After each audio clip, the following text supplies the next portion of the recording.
I never meant for her to find out. Honestly, I thought I was being careful, quiet footsteps, locked doors, double-checking the closet afterward. But moms always know, don't they? Somehow, even the things you never say out loud seem to drift into their radar. It happened on a rainy Thursday afternoon. School had been canceled due to a power outage, and I was home alone, or so I thought. I had been keeping a small stash of her old clothes hidden in a box under my bed. Nothing fancy, just a few skirts she didn't wear anymore, a silky camisole, and a lipstick she probably wouldn't notice was missing. I told myself it was harmless, just a curiosity. But every time I pulled that box out, every time I slipped into the softness, the warmth of the fabric against my skin, it wasn't just curiosity. It was something else. Something I couldn't quite name. I felt more me when I looked in the mirror wearing those clothes than I ever did in jeans and a hoodie. And that terrified me. So on that afternoon, with the rain tapping softly at the windows and the house completely still, I gave in. I chose her lavender skirt, the one that hugged my waist just right, and a pale pink cardigan. I even tried to tie my hair up the way she used to when I was little, and she'd let me watch her get ready for dinner. I remember looking at myself in the mirror and whispering, "You don't look like a boy at all." And I smiled. For a moment, I wasn't hiding, until I heard the sound of the front door unlocking. I froze. The cardigan slipped off one shoulder as I panicked, racing to the bedroom door, too late. She was already in the hallway, holding a dripping grocery bag and looking right at me. "Mom," I squeaked, voice cracking. She just stood there. Her eyes scanned me from head to toe. The outfit, the faint shimmer of gloss on my lips, the way I stood, frozen like a deer in headlights. My heart was pounding, so loud it drowned out the storm. Time didn't move for a few long, unbearable seconds. And then she said, calmly, almost too calmly, "So, that's where my skirt went." I felt my face turn scarlet. I wanted to run, to hide, to cry. My hands trembled as I tugged the cardigan closed across my chest, trying to explain, but no words came. I didn't mean to. It's not what it looks like." She stepped inside and shut the door behind her. "Sweetheart," she said gently, setting the groceries down, "you don't have to lie to me." I blinked at her, confused. Wasn't she angry? Wasn't she going to shout or demand answers? "I've known for a while," she added softly. "I was just waiting to see when you'd be ready to talk about it." My knees almost gave out. You knew." She nodded and walked over to me, brushing a strand of hair from my face, her touch impossibly soft. "I've watched you pretend for so long. But boys don't behave like that, do they?" Her voice dipped lower, more knowing. "Maybe it's because you're not just a boy." And just like that, the ground shifted beneath me. My secret wasn't hidden anymore. And neither was I. I don't remember sitting down, but suddenly I was on the edge of my bed, the skirt still clinging to my hips, her cardigan wrapped tightly around me like a shield. My hands were cold, my breath uneven. And she just stood there, my mom, watching me with a strange mix of gentleness and quiet authority in her eyes. "I'm sorry," I whispered. My voice cracked, and I hated how small I sounded. "I didn't mean to, I know it's weird." She tilted her head, kneeling down to meet my eyes. "Why do you think it's weird?" I blinked. I had expected judgment, maybe disappointment, but not this. Not the soft tone. Not the way she tucked my hand in hers like I hadn't just been caught wearing her clothes and makeup. "Because boys aren't supposed to do this." I said it like a confession. "I don't know why I do. I've always wanted to know what it felt like. To wear soft things. To move differently. To look in the mirror and see someone beautiful. Someone I understand." There was a long silence. I felt exposed, like I had peeled something raw and hidden out into the open. But then she smiled.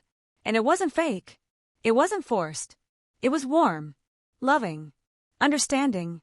"Oh, sweetheart," she said, brushing her thumb against my cheek. "You've been carrying this alone for too long." That was the moment something broke inside me, not painfully, but like a tight knot finally loosening. I felt tears rise before I could stop them. My voice cracked again. "I didn't want to be wrong," I whispered. "I didn't want to be a disappointment." She pulled me into her arms. No hesitation, no discomfort, just that maternal warmth that always made me feel safe when I was little. Only this time, I wasn't a little boy scraped up from the playground. I was something more complicated, something fragile. But she didn't flinch. "You are not wrong," she murmured into my hair. "You are not broken. And you are certainly not a disappointment."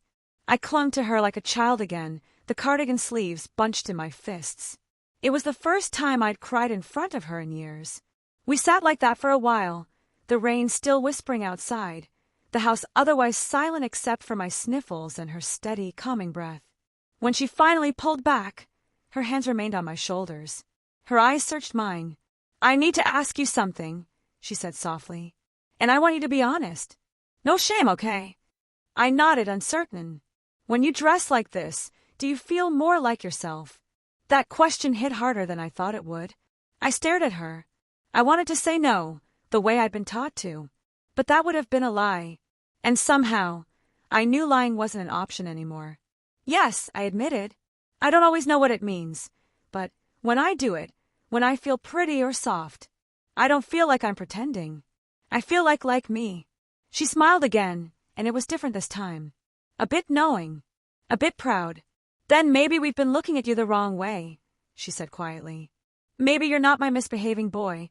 Maybe you're just my beautiful girl trying to be seen." The breath caught in my throat. Something about hearing her say that out loud, "my beautiful girl," sent a ripple through me. Not just emotionally, but physically. Like my whole body had been waiting to hear those words, to be understood in that way. "You're not mad?" I asked. My voice was barely audible. "Mad," she repeated. "No, sweetie. I'm sad you felt you had to hide this from me for so long. But mad." She touched my cheek again. "Never. If this is part of who you are, I want to know her." Her.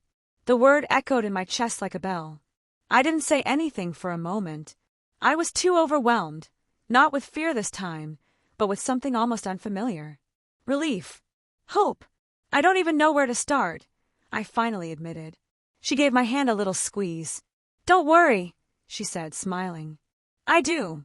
I always thought if this moment ever happened, if someone really saw me like this, they'd laugh, or worse, walk away.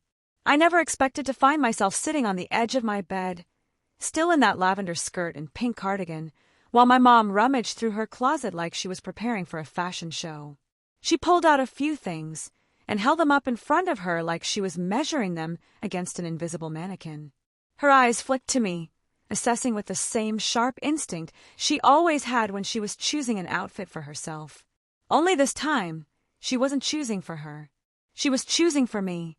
"I always knew this skirt would come back into style," she said, holding up a soft, flowing cream-colored one. "This could look lovely on you, if we pair it with something tighter on top. Your frame is delicate. That's a gift, you know." I couldn't speak. I just watched her, half in awe, half in disbelief. Was this really happening? Was she really okay with all this? She must have sensed my hesitation, because she paused and looked over at me. "You don't have to do anything you don't want to," she said gently. "But I thought, if you want to explore this, I can help. You don't have to figure it out alone." "I want to," I said softly, surprising even myself. "I want to know who she is. Inside me." Mom's face softened completely. "Then let's meet her properly, shall we?" She laid out the clothes like sacred garments. A delicate white blouse with a ruffled collar, the cream skirt, a pair of nude tights, and a soft beige knit sweater. Everything looked light, flowing, gentle. And suddenly I wanted it all on me. I hesitated only once at the tights. "I've never really worn them right," I murmured, picking them up with trembling fingers. Mom chuckled. "That's because they're tricky at first. Here, sit down, I'll show you." She knelt down and helped me ease the tights up my legs, smoothing them as she went. Her touch was careful, like she was helping a child get ready for their first recital. Only this felt so much more intimate, not inappropriate, just profoundly tender. When I stood up, I could already feel it a shift. Like the tights alone had softened something inside me. My posture changed, my steps were smaller. I pulled on the blouse, and she helped button it. The ruffled collar brushed against my neck, featherlight. The skirt came next, and the feeling of it swishing around my thighs made my breath catch. Then she stood back, arms crossed, and looked me over. "Well," she said with a half smile. "How does it feel?" I looked at myself in the mirror. It was still me, but not quite. My shoulders seemed gentler. My hips, though narrow, looked balanced under the full skirt. My hair was still a mess, and my face still bare, but something had already changed. My reflection didn't feel foreign. It felt familiar, like a dream I'd been trying to remember for years. It feels right, I whispered. I feel softer. Mom smiled, then pulled a little box out from the vanity drawer. Inside were hair ties, bobby pins, a brush, and a few old makeup products. We're not done yet, she said, lifting my chin with 2 fingers. Close your eyes. She started with a little foundation, then added a hint of blush on my cheeks. Her touch was light, experienced, maternal but precise. A sweep of mascara, then a soft peach gloss. I opened my eyes again, and this time I gasped. I looked like a girl. Not a perfect one, not polished or glamorous, but I looked like someone real, someone soft, someone who had been buried under layers of shame for far too long. Hello, Mom said gently, placing her hands on my shoulders and looking at my reflection beside me. There she is. Tears prickled the corners of my eyes again. Do you think I'm pretty? I asked, my voice barely a whisper. She didn't even hesitate. I think you're beautiful, she said. But more importantly, you're you. That's what I see now. I don't see a boy pretending. I see my daughter discovering herself. My breath caught. Daughter. No one had ever called me that before. It felt like stepping into a warm bath, unfamiliar, but soothing in a way that reached all the way to my core. I smiled shyly. My cheeks turned pinker than any blush could manage. She guided me gently to stand taller. Chin up, she said with a teasing smile. Back straight. Girls carry themselves with grace. I adjusted myself, and she nodded. That's it. Now take a step. No stomping. Let your hips do a little of the work. I took a cautious step, and then another, and soon I was walking, swaying gently, the skirt brushing against my thighs, the tights hugging my legs. I felt elegant, feminine, alive. Mom clapped lightly. Look at you. You're a natural. I blushed, biting my gloss lip. I've dreamed of this, I admitted, but I never thought it would happen like this. With you. She pulled me into a hug, tighter this time. You'll never have to hide again, she whispered. Not from me. I want you to feel safe here. To explore. To blossom. And I believed her. Because for the first time in my life, I wasn't hiding. I was becoming. The next few days blurred into a soft, golden haze. Every afternoon after school, when the house was quiet and just the 2 of us were home, Mom would guide me through another step. One day it was walking in a low pair of heels. Another day it was learning to do my own foundation. She even gave me a name. Do you want to pick one? She'd asked casually, brushing through my hair. I remember hesitating, my heart pounding. I'd thought about it before, of course, in secret, but hearing her ask it aloud made it real. I always liked the name Lily, I whispered. Her smile was instant. Proud. Then Lily it is. And from that moment, she stopped calling me anything else. Lily, come here. Lily, let's try this dress. Lily, sweetie, you missed a spot on your eyeliner. The name felt delicate in her mouth, like a soft jewel, and I wore it like a second skin. But with every new layer, each soft blouse, each swirl of perfume, each sweet, guiding praise, something began to shift between us. Slowly, subtly. At first I didn't see it, but she was changing too. The woman who once gently asked if I needed help had begun to take more control. She adjusted my posture with a touch to my back. She corrected my speech when I forgot to soften my voice. She gave little nods of approval or delicate frowns when my outfit choices didn't align with her vision of me. You're slouching again, Lily, she'd say with a sharp but warm tone. Pretty girls don't slouch. Or, that color washes you out. Try the lilac top instead, it flatters your skin tone. I obeyed, eagerly even. Her praise made my heart flutter. And when she said, good girl, I nearly melted inside. But part of me started to wonder what was happening to me. I stopped wearing my usual clothes altogether. Even in the mornings, I'd find myself reaching for the softer fabrics. I wore light lip gloss before brushing my teeth.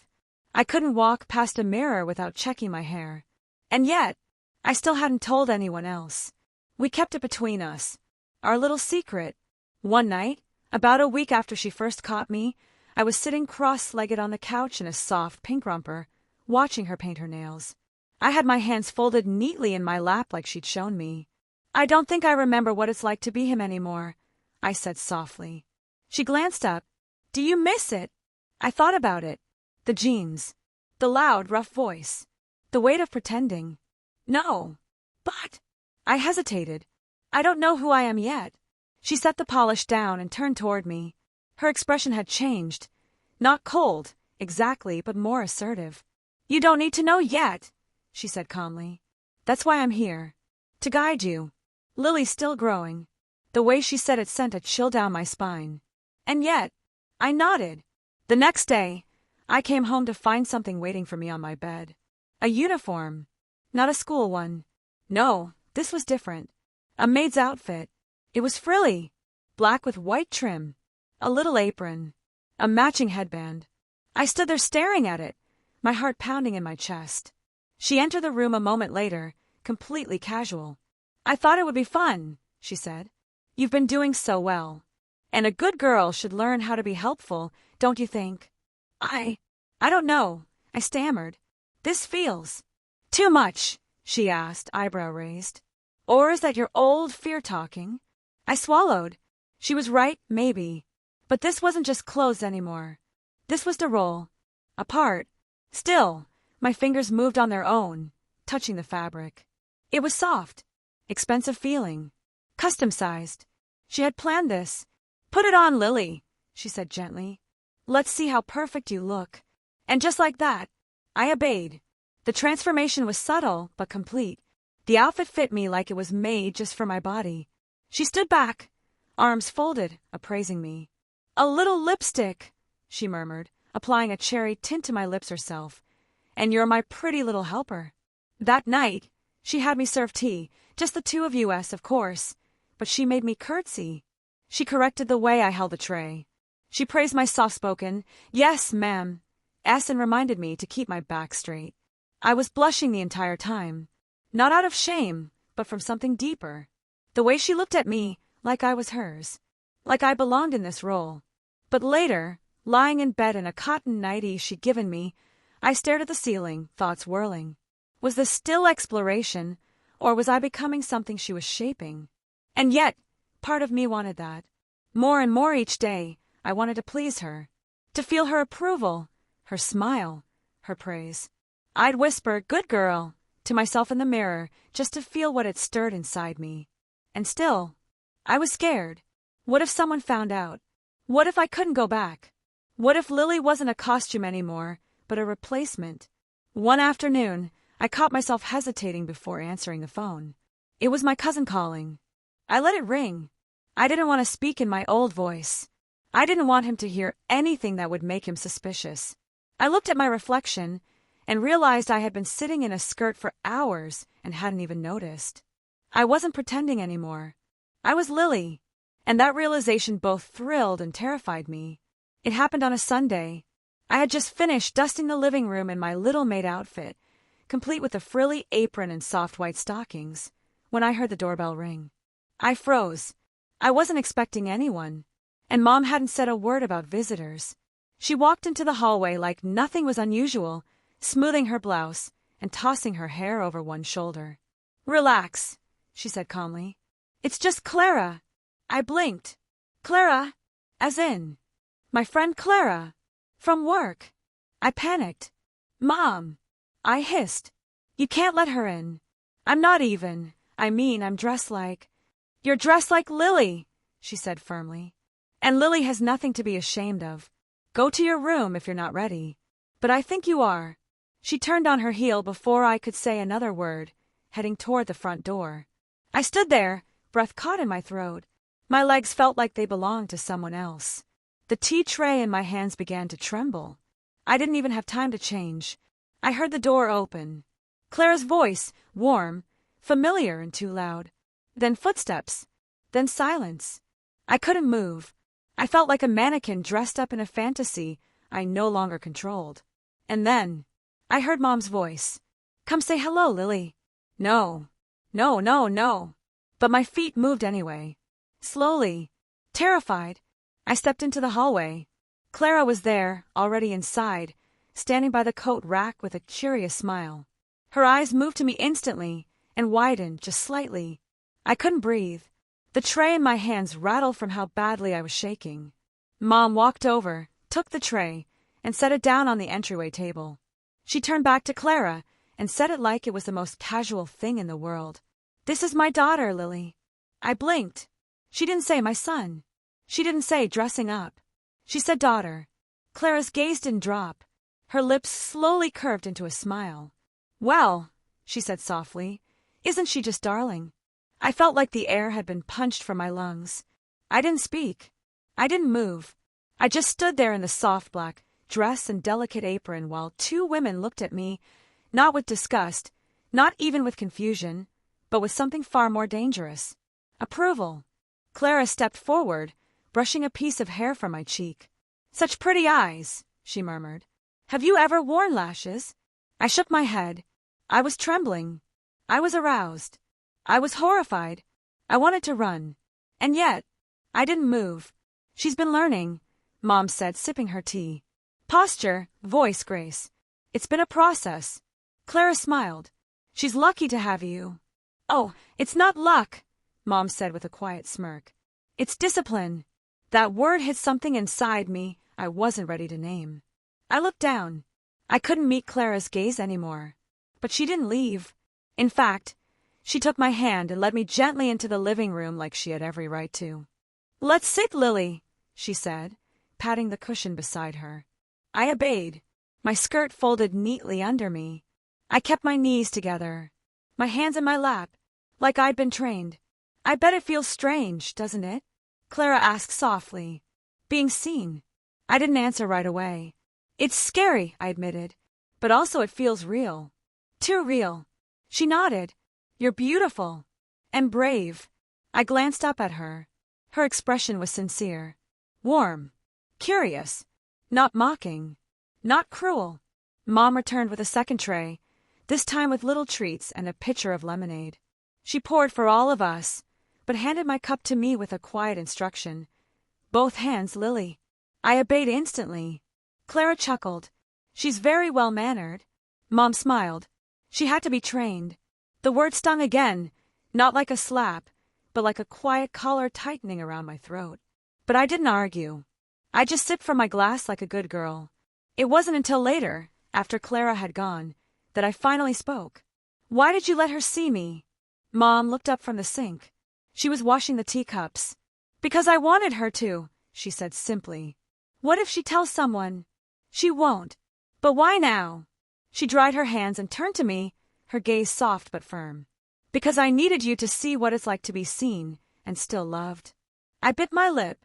"And," she added, stepping closer, brushing a thumb along my jaw, "I needed to know you were ready to be obedient, even when it scared you." Her words sent shivers through me. "I don't know who I am anymore," I said, barely audible. "Yes, you do," she whispered. "You just haven't accepted her fully." She leaned closer, her voice almost teasing. "And you will." That night I didn't sleep. I lay awake in the same soft nightgown she'd given me weeks ago, the one that hugged my shoulders delicately and smelled faintly of lavender from the fabric softener she used. My mind replayed everything. Clara's smile, her fingers brushing my cheek, the word, daughter, slipping so casually from Mom's lips. Like it had always been true. And maybe it had. I turned onto my side, staring out the window. The moonlight cast soft shadows against the curtains. The house was quiet, except for the occasional creak of wood or the hum of the fridge in the kitchen below. But my heart was loud. I didn't feel like him anymore. Whoever that was. The boy who hid his feelings, who bit back softness, who shoved things into boxes and tried to forget. He felt so distant now, like an old costume I'd outgrown. But I wasn't sure if I had become her yet either. Lily. That name felt closer to me than my own skin now. And still I kept wondering, if I walked into the world like this, if I stepped outside wearing who I really was, what would happen? Would I be mocked? Hurt? Or would someone see me the way Clara did and just understand? I sat up, toes brushing the floor. I padded down the hallway quietly, not sure where I was going, until I found myself in front of her door. It was slightly open. A soft lamplight spilled across the hallway carpet. I knocked gently. "Come in, sweetheart," Mom said, as if she'd been expecting me. I slipped inside.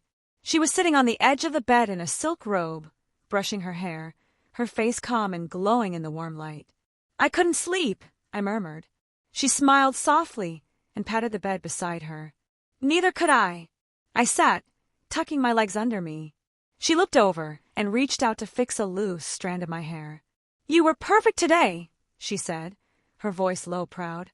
"Even when you were afraid, you still listened. You still obeyed." I swallowed, unsure of what to say. She continued, her tone quieter now, more commanding. "Obedience, Lily, is beautiful. It lets you surrender. Let go. Be shaped. Is that what you're doing to me?" I asked carefully. "Shaping me." She didn't flinch. "Yes," she said plainly. "Because I see you. And I know what you need." My breath caught. "And what do I need?" She leaned closer. "You need to be seen. Softened. Loved. Owned. Not in a cruel way, but completely. Honestly, you've spent your whole life building walls. You're ready for someone to take them down." Her words sent a shiver through me. Not fear. Not confusion. Just surrender. I nodded slowly. "I think I'm scared of how much I need that." She took my hand in hers. "You don't have to be scared anymore. You're mine, Lily. You've always been mine." Then she stood and walked toward the wardrobe, opening it slowly. From the back, she pulled out a dress I hadn't seen before. It was white, lace-trimmed, fitted bodice, soft satin at the waist, a pearl clip at the collar. I stared at it, heart thudding. "Try it on," she said. "I've been saving this for when you were ready." I stood on shaking legs and took it from her hands. The fabric was cool against my skin, delicate. I changed silently, slipping the straps over my shoulders, smoothing the skirt down my thighs. When I turned to face her, her breath caught. She looked at me the way mothers do when they know they've raised something precious. "Turn around," she said gently. I obeyed. She clipped the collar for me, then slowly tied a ribbon around my waist into a perfect bow.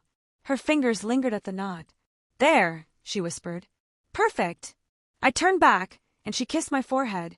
"You're mine now," she said. "All mine. My perfect girl." My chest ached, not from pain, but from how right it all felt. Like I'd come home to a version of myself that had been waiting in the shadows all along. She walked to the bedroom door and placed her hand on the knob. "We're not going to hide anymore," she said, looking over her shoulder. "You're ready." My breath caught. "Ready for what?" She smiled. Then, slowly, she opened the door. And standing just outside was another woman, younger than Clara, holding a camera. Her eyes lit up when she saw me. And then, she raised the camera. Click! And my whole body shivered. What she said next, I whispered, stunned, frozen in place as the flash faded, changed everything.